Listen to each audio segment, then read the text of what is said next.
नमस्कार विद्यार्थी मित्रांनो. व्यवसाय नंबर 26. टॉपिकचं नाव आहे दिनदर्शिका. प्रश्न पहिला. 88 दिवस बरोबर किती आठवडे व किती दिवस? 88 दिवस. विद्यार्थी मित्रांनो, एका आठवड्यामध्ये 7 दिवस असतात. आपल्याला 88 दिवस दिलेत आणि आठवडे काढायचे. मग आपण 88 या संख्येला 7 ने भाग देणार. मग 88 भागिले जर आपण या ठिकाणी 7 केलं तर बघा, 7 एक 7, 8तनं 7 गेले, बाकी उरली 1, वरून घेतला पुन्हा 8 झाले 18, 7 एक 7, 7 दुणे 14, 18तनं 14 गेले, बाकी उरली 4. हे आपलं या ठिकाणी उत्तर आलं आहे. भागाकार म्हणजे आपलं भागाकार आणि बाकी म्हणजे आपलं उत्तर असेल 12 आणि 4. म्हणजेच पहिल्या प्रश्नाचं उत्तर पर्याय क्रमांक 4, 12 आठवडे आणि 4 दिवस.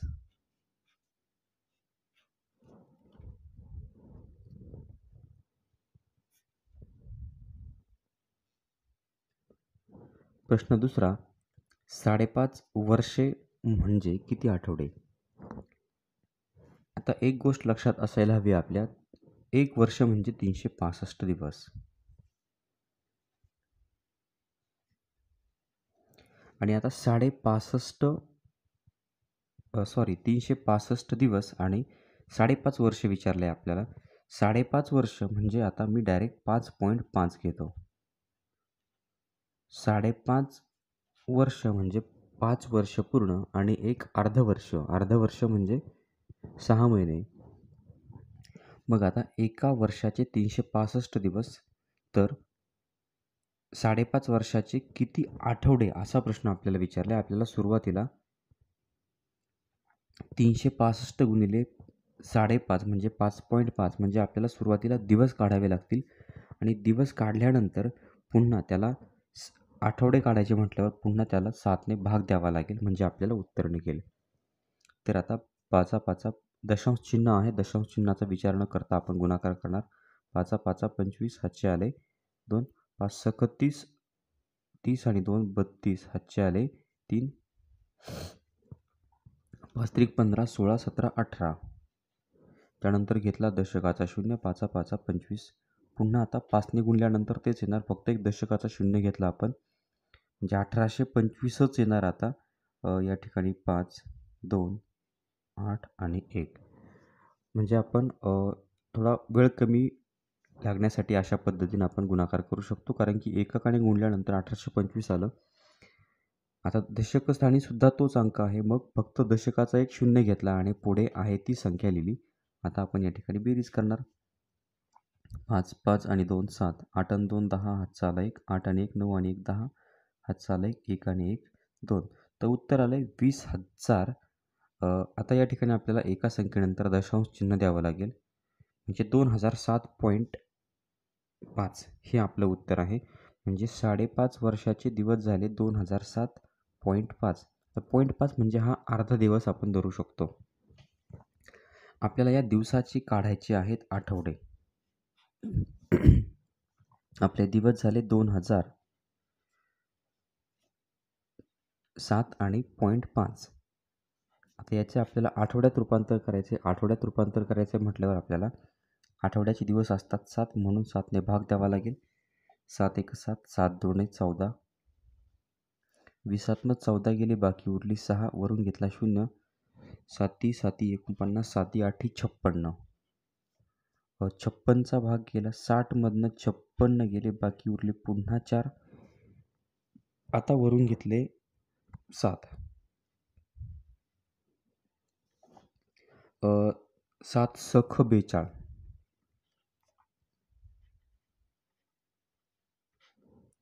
मग 47मधून 42 गेले, बाकी उरली 5. तर आता विद्यार्थी मित्रांनो, आपलं उत्तर भागाकार अजून पूर्ण भाग देऊन झालेला नाही आहे, पूर्ण भाग जाणार नाही आहे. आता हा 0.5 आहे. मग आता 286 आपलं उत्तर आलेलं आहे. मग असं उत्तर पर्यायामध्ये कुठं आहे, तर पर्याय क्रमांक 2मध्ये. कारण की 550, 225 आणि 66 यांच्या कुठेही जवळपास हा पर्याय येत नाही. म्हणून 5.5 वर्षाचे किती आठवडे होतील? तर 286 आठवडे होतील. हे असेल आपलं उत्तर. म्हणजेच दुसऱ्या प्रश्नाचं योग्य उत्तर पर्याय क्रमांक 2, 286 आठवडे. प्रश्न तिसरा, 725 तास म्हणजे किती दिवस किती तास? आता 725 म्हणजे 725 हे आपल्याला माहिती असायला हवं. 725 तास म्हणजे किती दिवस आणि किती तास? आता दिवस म्हटलं, एका दिवसामध्ये 24 तास असतात, म्हणून आपल्याला 725ला 24ने भाग द्यावा लागेल. आणि तास म्हणजे बाकी जी उरेल आपली तेवढे तास असतील. आता 24ने आपल्याला 72ला भाग द्यावा लागेल. 24 त्रिक 72. 72मधून 72 गेले, बाकी उरले 0, वरून घेतला 5. आता 24ने जर आपण 5ला भाग द्यायला गेलो तर शून्याचा भाग जाईल सुरुवातीला. 5तनं 0 गेला, 5 आहे असाच राहिला. विद्यार्थी मित्रांनो, आपलं उत्तर या ठिकाणी आलेलं आहे 30 आणि 5. म्हणजे किती दिवस आणि किती तास? तर 30 दिवस आणि 5 तास. भागाकार जो आहे 30 ते दिवस आणि बाकी जी आली 5 ते 5 तास. म्हणजेच तिसऱ्या प्रश्नाचं योग्य उत्तर पर्याय क्रमांक 4, 30 दिवस आणि 5 तास. प्रश्न चौथा, 5.5 वर्षाचे किती महिने होतात? मित्रांनो, 5.5 म्हणजे 5 अधिक पाऊण भाग म्हणजे झाले 5.5 वर्ष. बघा आता 5 वर्षाचे किती 5.5 वर्षाचे किती महिने होतात? तर 5 वर्षाचे किती महिने होतील? एका वर्षामध्ये 12 महिने असतात. म्हणजे 5 गुणिले जर आपण 12 केलं तर 12 पंचे 60, म्हणजे 5 वर्षाचे झाले 60 महिने. आणि आता पाऊण वर्ष, एका वर्षामध्ये 12 महिने असतात. मग पाव वर्षाचे 3 महिने, अर्ध्या वर्षाचे 6 महिने आणि पाऊण वर्षाचे पाऊण वर्षाचे किती महिने होतील? तर पाऊण वर्षाचे 9 महिने होतील. मग आता हे 60मध्ये आपण 9 मिळवले म्हणजे किती झाले? 60 आणि 9 69 हे आपलं उत्तर आहे. 69 म्हणजे 5.5 वर्षाचे झाले 69 महिने. म्हणून चौथ्या प्रश्नाचं योग्य उत्तर पर्याय क्रमांक 2.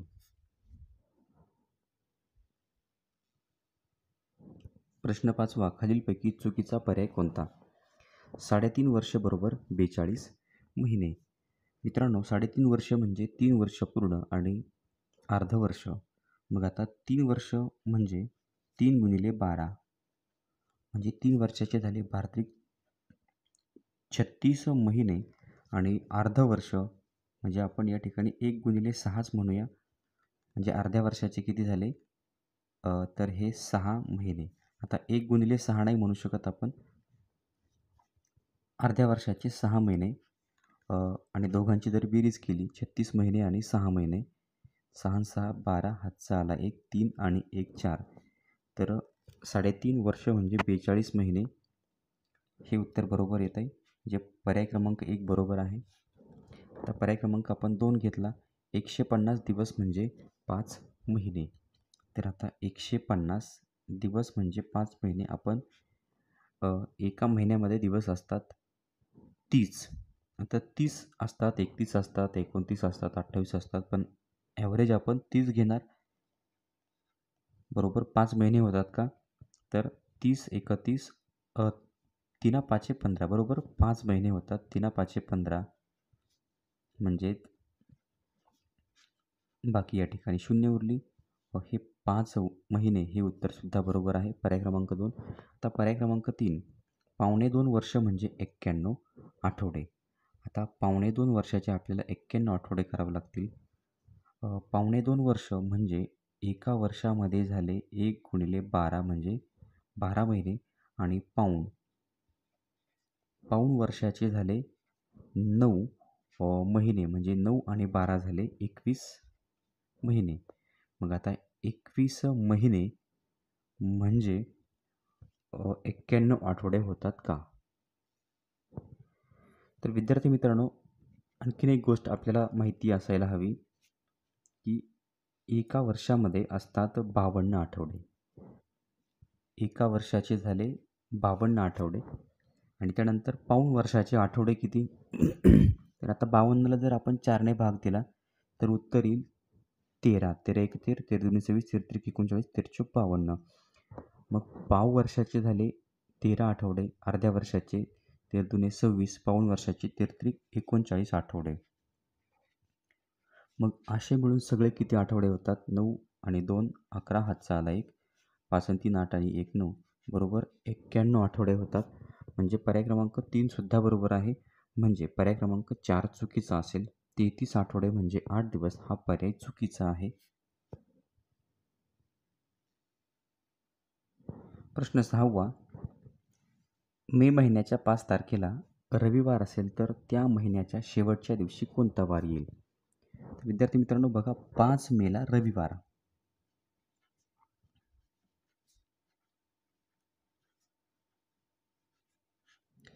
तर त्या महिन्याच्या शेवटच्या दिवशी, आता मे महिन्यामध्ये एकूण दिवस असतात 31 बरोबर. मे महिन्यात 31 दिवस असतात. तर आता 31 मेला कोणता दिवस असेल? दर 7 दिवसांनी तोच वार येतो. मित्रांनो, दर 7 दिवसांनी तोच वार येतो. म्हणजे 5 मेला रविवार आहे, तर 5मध्ये आपण 7 मिळवले, 5 आणि 7 12, म्हणजे 12 तारखेला रविवार असेल. 12मध्ये 7 मिळवले, 19 तारखेला रविवार असेल. 19मध्ये 7 मिळवले, झाले 26. 26मध्ये 7 मिळवले, 26 तारखेला रविवारच असेल. मग आता 26मध्ये आपण पुन्हा 7 मिळवू शकत नाही, कारण की तो पुढचा महिना जातो. म्हणजे 26 मेला रविवार. मग आता 27 तारखेला कोणता वार येईल? तर 27 तारखेला सोमवार. मग 28 तारखेला मंगळवार. 29 तारखेला बुधवार. 30 तारखेला गुरुवार आणि 31 मेला असेल शुक्रवार. म्हणजे 31 मेला शुक्रवार असेल, हे आपलं उत्तर आहे. म्हणजेच 6व्या प्रश्नाचं योग्य उत्तर पर्याय क्रमांक 3 शुक्रवार.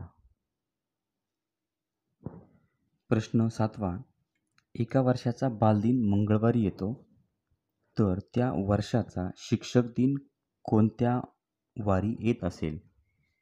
तर सर्वात महत्त्वाची एक गोष्ट लक्षात हवी असायला आपल्या, की एकाच वर्षाचे बालदिन व शिक्षक दिन एकाच वारी येतात.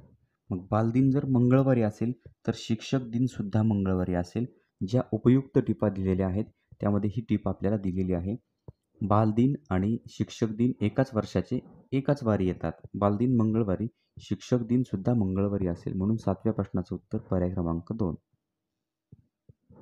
प्रश्न 8वा, खालीलपैकी चुकीची तारीख कोणती?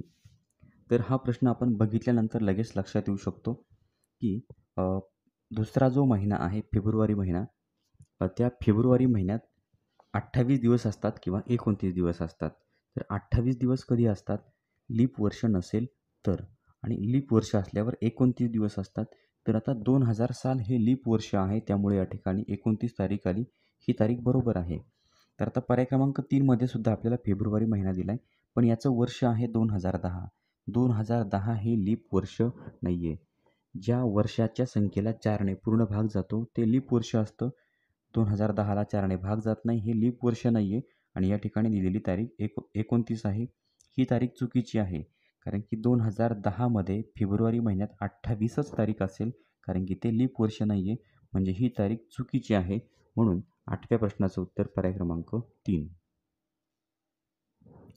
प्रश्न 9वा, शिक्षक दिनापासून 33 दिवसांच्या रजेवर गेलेल्या निखिल सरांना खालीलपैकी कोणत्या तारखेस शाळेत हजर राहावे लागेल? निखिल सर 33 दिवसांच्या रजेवर गेलेत आणि शिक्षक दिनापासून गेलेत.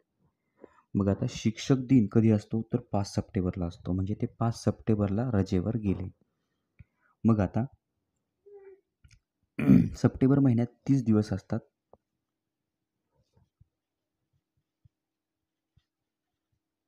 सप्टेंबर महिन्यात 30 दिवस असतात, तर सुरुवातीचे 4 दिवस सोडून द्यायचे.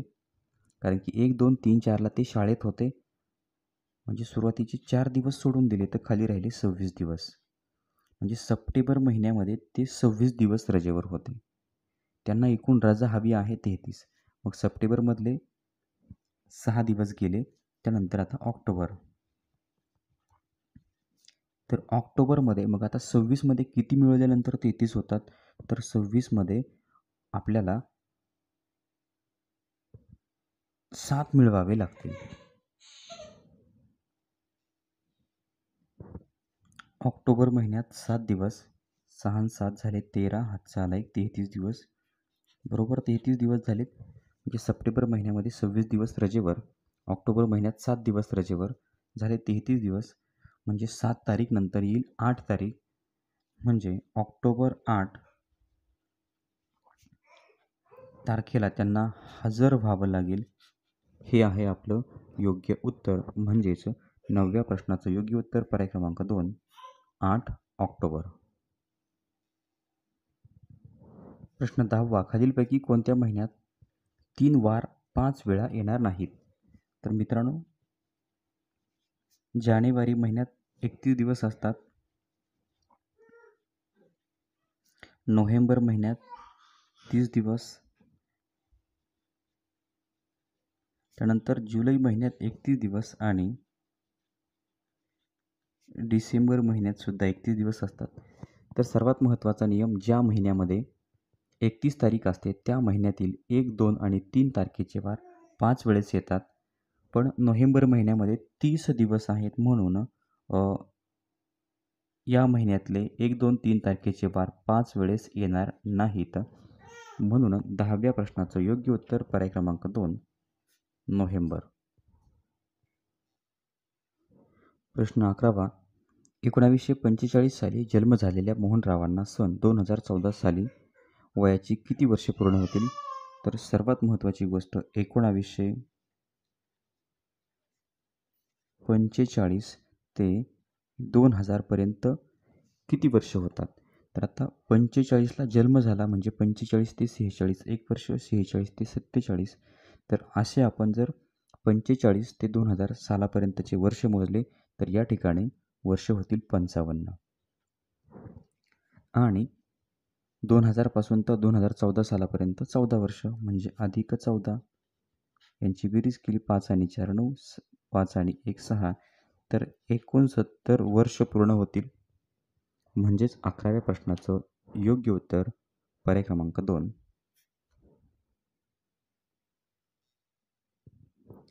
प्रश्न 12वा. सन 2018 साली काळे कुटुंबाला अहमदनगर शहरात स्थायिक होऊन 38 वर्षे पूर्ण होतील. तर ते कुटुंब किती साली अहमदनगर येथे राहायला आले असेल? 2018 साली त्यांना 38 वर्ष पूर्ण होतात. मग आपल्याला या ठिकाणी वजाबाकी करावी लागेल. 2018 वजा 38. 8मधनं 8 गेले 0.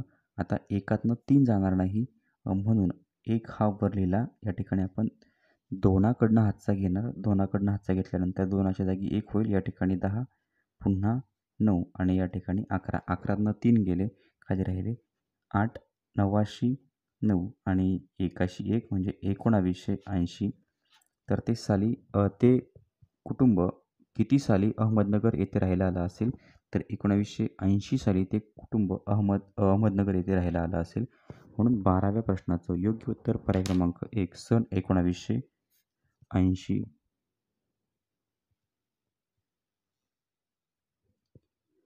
प्रश्न 13वा. 26 जानेवारी 2015 साली साजरा होणारा प्रजासत्ताक दिन हा भारताचा कितवा प्रजासत्ताक दिन असेल? मित्रांनो, 26 जानेवारी 1955 रोजी भारत देशाने आपलं संविधान अंमलात आणलं. मग त्या दिवसापासून प्रजासत्ताक दिनाला सुरुवात झाली. 1950 26 जानेवारी 1950ला पहिला प्रजासत्ताक दिन साजरा करण्यात आला. त्यानंतर 1950ला पहिला झाला. मग 1950 ते 2000 सालापर्यंत किती प्रजासत्ताक दिन झाले असतील? तर 50ला झाला म्हणजे 51 पासून 2000पर्यंत 50 आणि 50चा 1 म्हणजे किती? 1950 ते 2000 सालापर्यंत 51 प्रजासत्ताक दिन झाले आणि 2015 साली म्हणजे 2000 ते 2015पर्यंतचे 15 म्हणजे 5 आणि 1 6, 5 आणि 1 6. उत्तर आलं 66वा. म्हणून 13व्या प्रश्नाचं योग्य उत्तर पर्याय क्रमांक 1 सॉरी उत्तर आहे पर्याय क्रमांक 2 66वा. प्रश्न 14वा. खालीलपैकी कोणत्या तारखेला जन्मदिवस असलेल्या व्यक्तीचा वाढदिवस दर 4 वर्षांनी येतो? अतिशय सोपा प्रश्न. 14व्या प्रश्नाचं उत्तर पर्याय क्रमांक 2 29 फेब्रुवारी. 29 फेब्रुवारी ज्या दिवशी तारीख असेल ते लीप वर्ष असतं. म्हणजे त्या वर्षामध्ये लीप वर्ष आणि लीप वर्षामध्ये 29 फेब्रुवारी ही तारीख असते. तर ज्या कुणाचा जन्म 29 फेब्रुवारीला झालेला असेल त्यांचा वाढदिवस दर 4 वर्षांनी येतो. म्हणजे 29 फेब्रुवारी ही तारीख दर 4 वर्षांनी येते. लीप वर्ष नसेल तर त्या वर्षामध्ये फेब्रुवारी महिन्यात 28 दिवस असतात आणि लीप वर्ष असेल त्यावेळेला 29 दिवस असतात. म्हणून 14व्या प्रश्नाचं योग्य उत्तर पर्याय क्रमांक 2. प्रश्न 15वा. 5 मे पासून 34 दिवस शाळेला उन्हाळी सुट्टी होती तर शाळा कोणत्या तारखेला उघडेल? आता मे महिन्यामध्ये 30 दिवस असतात. मे महिन्यामध्ये 31 दिवस असतात. आपल्याला विचारलं आहे 5 मे पासून 34 दिवस शाळेला सुट्टी. आता 5 मे पासून म्हणजे 5 तारखेला सुट्टी. म्हणजे पहिले 4 दिवस सोडून द्यायची. पहिले 4 दिवस शाळा असेल. मग मे महिन्यामध्ये 31 दिवस असतात. त्यातले पहिले 4 दिवस सोडून दिले. म्हणजे 31मधून जर 4 वजा केले तर किती राहतील? 27 दिवस. म्हणजे मे महिन्यामध्ये 27 दिवस सुट्टी असेल. आणि आता जून. मग जून महिन्यामध्ये किती सुट्टी असेल? तर जून महिन्यामध्ये 7 दिवस. कारण की आपल्याला 34 दिवस सुट्टी हवी आहे. 27 दिवस मे महिन्यातले झाले. मग 27मध्ये आपल्याला किती मिळवावे लागतील? म्हणजे 34 होतील. तर 27मध्ये आपल्याला 7 मिळवावे लागतील. म्हणजे 27 अधिक 7 झाले 34. म्हणजे 7 तारखेपर्यंत सुट्टी होते.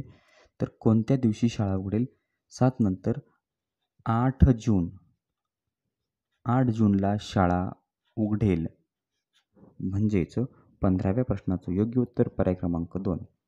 विद्यार्थी मित्रांनो, या पद्धतीनं दिनदर्शिका हा जो टॉपिक आहे त्यावरील व्यवसाय नंबर 26 आपण कंप्लीट केलेला आहे. चॅनलवर नवीन असाल तर चॅनल सबस्क्राईब करा. व्हिडिओ आवडला तर लाईक करा, कमेंट करून कळवा. आपल्या मित्रांना शेअर करायला विसरू नका. धन्यवाद.